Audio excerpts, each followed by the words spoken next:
Hi friends, welcome to Ramli's Kitchen. இன்னைக்கு நம்ம Ramli's Kitchenல ரொம்பவே சூப்பரான சிக்கன் வச்சு சிக்கன் பொடிமாஸ் எப்படி பண்றது அப்படிங்கறத பார்க்க போறோம். வீடியோக்குள்ள போறதுக்கு முன்னாடி இதுவரைக்கும் நம்மளுடைய சேனலை சப்ஸ்கிரைப் பண்ணாதவங்க மறக்காம சப்ஸ்கிரைப் பண்ணிக்கோங்க. பக்கத்துல இருக்க பெல் ஐகான் கிளிக் பண்ணிக்கோங்க. ஆல்ங்கிற ஆப்ஷன் சேர்த்து கிளிக் பண்ணிக்கோங்க. வாங்க இந்த சூப்பரான சிக்கன் பொடிமாஸ் எப்படி பண்றதுன்னு பார்க்கலாம். இந்த சிக்கன் பொடிமாஸ் செய்யறதுக்கு நான் 1/4 கிலோ அளவுக்கு சிக்கன் எடுத்திருக்கேன்.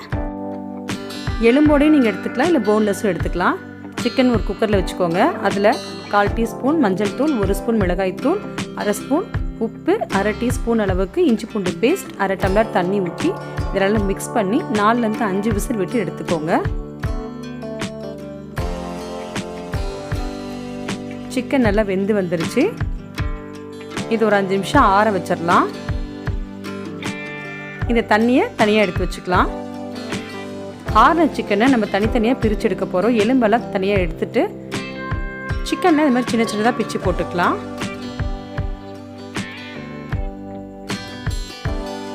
இங்கே பாருங்கள், நல்லா சாஃப்டாக வெந்திருக்கு.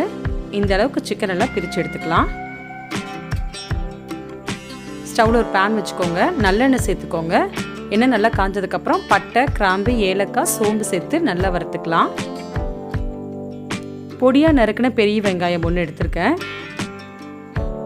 சின்ன வெங்காயம் கூட நீங்கள் சேர்த்துக்கலாம். இதை நல்லா ஃப்ரை பண்ணிக்கோங்க. கலர் நல்லா ப்ரௌன் கலரில் மாறி வந்துடணும். இப்போ பாருங்கள், இந்த அளவுக்கு வந்ததுக்கப்புறம் 1 டீஸ்பூன் அளவுக்கு இஞ்சி பூண்டு பேஸ்ட்டு சேர்த்து அதையும் நல்லா வதக்கிக்கோங்க. இஞ்சி பூண்டு பேஸ்ட்டோட பச்சை வாசனை போனதுக்கப்புறம் கூடவே பச்சை மிளகா நல்லா பொடியாக நறுக்கி இதோட சேர்த்துக்கிறேன். இதனோட ஃப்ளேவர் ரொம்ப நல்லாயிருக்கும், அதுக்காக தான் பச்சை மிளகா சேர்த்துக்கிறோம். ஒரு தக்காளி நல்லா பொடியாக நறுக்கி அதையும் சேர்த்து நல்லா வதக்கிக்கலாம்.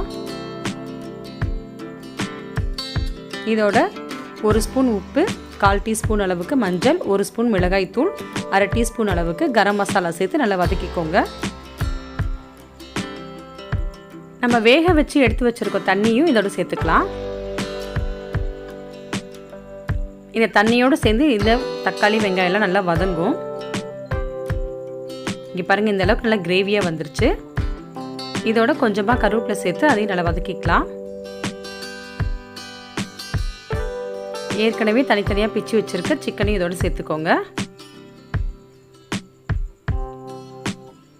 இந்த கிரேவியோட சிக்கன் நல்லா சேர்ந்து மிக்ஸ் ஆகணும். சிக்கன் ஆல்ரெடி நல்லா வெந்திருக்கு. மசாலாவோட சேர்ந்து ஒரு 2 நிமிஷம் நல்லா வேகட்டும்.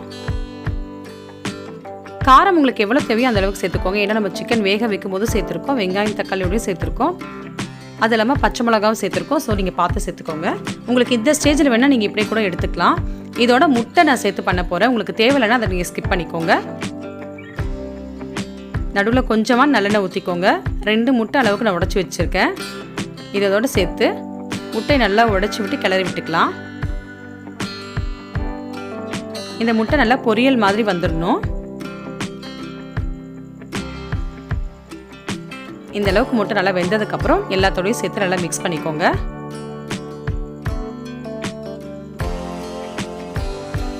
உங்களுக்கு தேவைன்னா மிளகுத்தூள் கூட சேர்த்துக்கலாம்.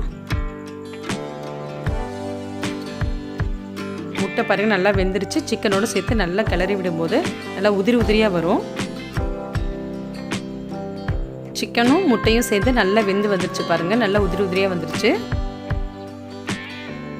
அவ்வளோதான். இதில் இப்போ நான் கொத்தமல்லி தழை தூவிக்க போகிறேன். உங்கள் வீட்டில் இருக்க குழந்தைங்களுக்கு இதே மாதிரி செஞ்சு கொடுங்க. அவங்க ரொம்பவே லைக் பண்ணி சாப்பிடுவாங்க. இந்த சிக்கன் பொடிமாஸ் பார்த்திங்கன்னா சப்பாத்திக்கு ரொம்பவே சூப்பராக இருக்கும். சாம்பார் சாதம், ரச சாதத்துக்கு ரொம்ப அட்டகாசமாக இருக்கும். இதே மாதிரியே நீங்களும் இந்த வீக்கெண்ட் பண்ணி பாருங்கள். பண்ணி பார்த்துட்டு எப்படி இருந்துச்சுன்னு கமெண்ட் பண்ணுங்கள். இந்த வீடியோ உங்களுக்கு பிடிச்சதுனா லைக் பண்ணுங்கள். உங்கள் ஃபேமிலி அண்ட் ஃப்ரெண்ட்ஸ்க்கு ஷேர் பண்ணுங்கள். இந்த மாதிரி வீடியோஸ் நீங்கள் தொடர்ந்து பார்க்கணும்னு நினச்சிங்கன்னா இது வரைக்கும் ரமேஷ் கிச்சன் சேனலை சப்ஸ்கிரைப் பண்ணாதவங்க மறக்காமல் சப்ஸ்கிரைப் பண்ணிக்கோங்க. பக்கத்தில் இருக்க பெல் ஐக்கான் கிளிக் பண்ணிக்கோங்க. ஆளுங்கிற ஆப்ஷன் சேர்த்து கிளிக் பண்ணிக்கோங்க. அப்போ தான் நான் வீடியோ அப்லோட் பண்ணணும் உங்களுக்கு இமீடியட்டாக நோட்டிஃபிகேஷன் வந்து சேரும். தேங்க்ஸ் ஃபார் வாட்சிங்.